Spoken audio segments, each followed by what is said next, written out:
የፈለገ መስዋዕት ብረገጥ ራሱን ቢቀጠቅጠኝም ችዬው እኖራለሁ። ቢቀጠቅጠኝ ቢጎትተኝ ብዬ ምክንያቱም አሁን መኖር ያለብኝ ለልጆቼ ነው። አየው መጀመሪያ የገንዘብ ችግር የላትም። አባትዬ ይረዳታል በሚገባ ከማንም ልጅ በላይ አድርጎ ነው የሚያሳድጋት። እናቴ እኔን እንዳሳደገችኝ የበለጠ ነው የምታሳድጋት። ግን ጎዶሎ አለ በእኔ ህይወት ውስጥ የሚያ ጎዶሎ ደግሞ አለ፣ የቤተሰብ ጎዶሎ ደግሞ አለ። ስለዚህ እችል የፈለጉትን መስዋዕት ከፍዬ እኖራለሁ። ያን ጎዶሎ አላሳያትም። ልጄ እንድታይ አላረግም አልኩና ዝም አልኩ። ከዛ አልጠየቅኩትም። አልጋው ምን ሆነ ተሸጠ ገባ መጣ አላልኩትም። ከዛ ኑሯችንን መቀጠል ጀመርን። አስቤዛ ይገዛል። እንግዲህ እንደ በፊቱ እንደነበረው ጥሩ ሰው ነው። በቃ ተለወጠ። ከዛን አንድ ቀን እቺና ከአውቶቢስ ተራ እቃ ይዘሽ ነይ። ከዛ በፊት ለማማ ወንድም ያስፈልጋታል ይለኛል። እኔ ዮኒ በዚህ ህይወት በዚህ ኑሮ በፊት ልጅ የሚጣላው ሰውዬ ማለት ልጅ አይወድም ወዲ ልጅ አልወድም ይላል። ካሁን በኋላ እንዲሁ በቀልድ ስናወራ ካሁን በኋላ ልጅ እርጉዝ ስትሆኚ የነገርሽን ቀን ጠፋለሁ ይላል። እንዲሁ በቀልድ ስናወራ ማለት ነው። ከዛ አሁን ከተመለሰ ከፋሲካ ወደዚህ ለማማ እኮ ወንድም ያስፈልጋታል ይለኛል። እኔ ብዙ ልጅ ቢኖረኝ ደስ ይለኛል። ማለት በብቸኝነት ያደገ ሰው የእህትን ስሜት ትፈልጋለህ። ልጅ የመጀመሪያ ልጅ ያልኩ ማለት ነው ማስበው በውስጤ የመጀመሪያ ስጋ ንጣይ ነች።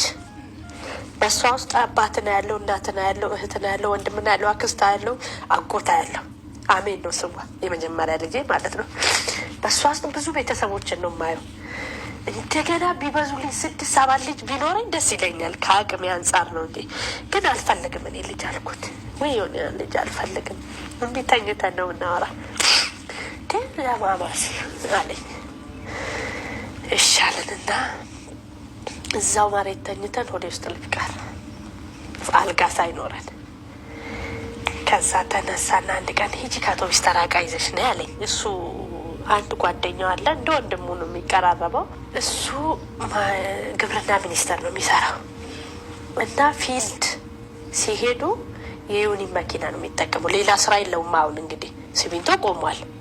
እንደ መርዳትም አድርጎ እሱን ነው ፊልድ ሲሄዱ ኮንትራት የሚይዘው። 2 ሳምንትም ሲሄዱ እሱን ነው የሚወስደው እና እሱን አብረው ሄዱና እኔ ልጄ አልጋ ይዘሽ ነው ያለኝ።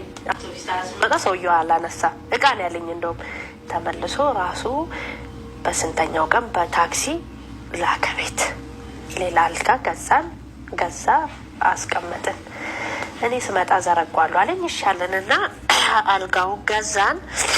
መቶ በቤት ራሱ ዘረጋ። ወለል ገዝቶ መጥቶ አልጋው ቦታ ሌላ አልጋ እንደዛኛው ባይሆን ይሁን ከመሬት ከፍ ማለቱም አንድ ነገር ነው እና መኖር ጀመርን። እንግዲህ ዕለት ዕለት ኑሯችንን ቀጠልን እስከ ዳር 12። ሰላም ጤና ይስጥልን። ውድና እየተከበራችሁ ውድ ቤተሰቦቼ ሰላም ይብዛላችሁ።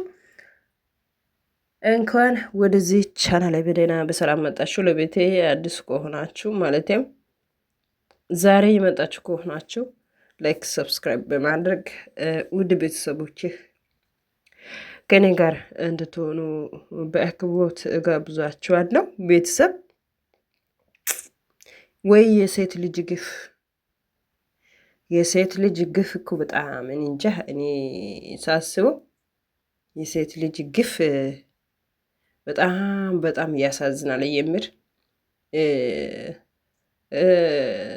እቺ እህታችን ያካፈለችዋ ታሪኳ በጣም ውስጥ ይነካል፣ የሰው ውስጥ ይነካል ማለት ነው።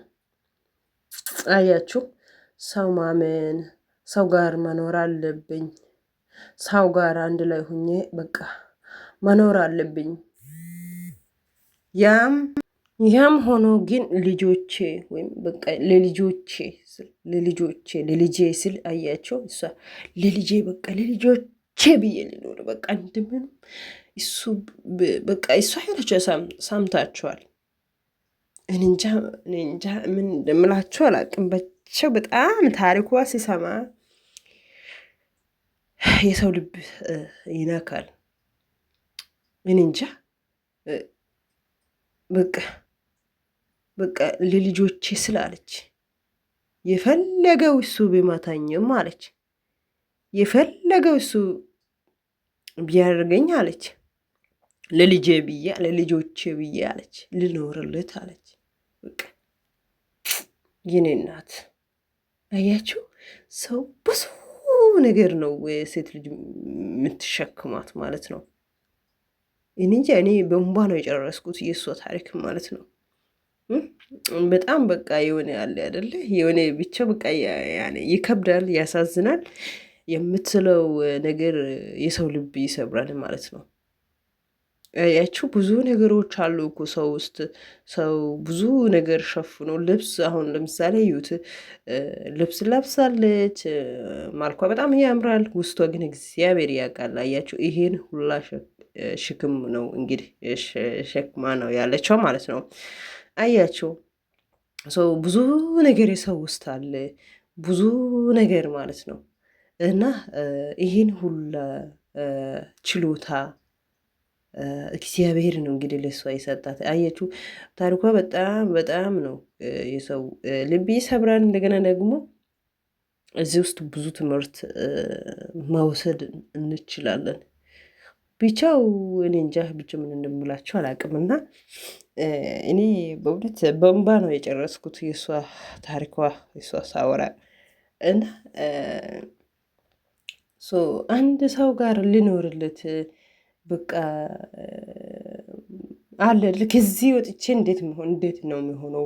በቃ እንደዚህ ላድርግና በቃ ልኖርለት ለልጆቼ ብዬ ነገ ልጆቼ በቃ አሁን እሷ ከወጣች ሰው ቤትም ሆኖ ሰርታም ትበላለች፣ ትሰራለች። ሰው ልጅ እኮ ጤንነት ካለ እኮ የትም ብትሄዱ አንድ እንጀራ አታጡም አታጡም፣ ሰርታችሁ ትኖራላችሁ። ግን እሷ አሁን እዚህ ጋር የያዘው ምን እንደሆነ ታውቁታላችሁ? ለልጆች አለች፣ ልጄ አለች። አያችሁ እሷ አሁን ከወጣች ወይም የሆነ እንትን ከሆነች ማለት ነው ልጆቿ ሜዳ ላይ ይቀራሉ ማለት ነው። አያችሁ ልጆቿ ሜዳ ላይ ይቀራሉ። ራብ አለ፣ ጥማት አለ። ራብና ጥማት እንደው ተውት። እናት አለ እናት ማደግ በጣም ከባድ ነው። ብቸኝነት አለ። ልጆቹ መሀል ላይ ይጎዳሉ። ብዙ ነገሮች አሉ። እነዚህ ነገሮች አንድ ላይ ስብስብ አድርጋ አስባ በቃ ችዬ ልኖር በቃ ለልጆቼ ቢመታኝም የፈለገው እሱ ቢያደርገኝም በቃ ልኖር ለልጆቼ ብዬ አለች። የኔ እናት የኔ እናት ወይ ወይ በጣም እኔ እንጃ በጣም ከባድ ነው ይሄ ታሪክ ሲሰማ። እኔ በጣም የምር በቃ ማለት በእንባ ነው እስከ መጨረሻው ድረስ በእንባ ነው የጨረስኩት። ያሳዝናል በጣም የሰው ልብ ይሰብራል። ወዶ አይደለም እንግዲህ ሶሻል ሚዲያ ላይ የሚያወሩት ከአቅማቸው በላይ ሲሆን በቃ ለማን ላካፍለው ለማን ላውራው እያሉ በቃ ያዙ ያዙ ያዙና ከዛን ከአቅማቸው በላይ ሲሆን በቃ አያቸው እምባ በእምባ ነው። የኔ እናት እምባ በእምባ ነው የጨረሰችው። በጣም ያሳዝናል። የሰው በጣም ልብ ይሰብራል። የሰው ልብ ይነካል። እንደዚህ ደግሞ በሷ ላይ መጨከኑ ወንድ ሆኖ እንዴት እንዴት የኔ አይደለም ይላል። እኔ መቼ ወለድኩት ይላል። እረ ውይ ግፍ፣ የሴት ልጅ ግፍ፣ እረ የሴት ልጅ ግፍ። ወይኔ ወይኔ የኔ እናት የኔ እናት የኔ እናት። የሰው ልጅ የማያልፍ ነገር የለም። ያልፋል፣ ሁሉም ያልፋል። የማያልፍ ነገር የለም። ሰው ከመሬት በታች ያለው ሰው አያልፍም እንጂ ጤናና እድምና ጤና እግዚአብሔር ከሰጠ እኮ ያልፋል። የማያልፍ ነገር የለምና በጣም ነው አዘንኩት። እህታችን የራሷ ታሪክ ሲያካፍል በጣም ከምለው በላይ ማለት ነው። ከዚህ ውስጥ ደግሞ ብዙ ትምህርት መውሰድ እንችላለን፣ ብዙ ታሪክ መውሰድ እንችላለን። ማለት ያኔ ትምህርት ከሷ ህይወት ውስጥ ብዙ ነገር መማር እንችላለን ብዬ አስባለሁ። አመሰግናለሁ።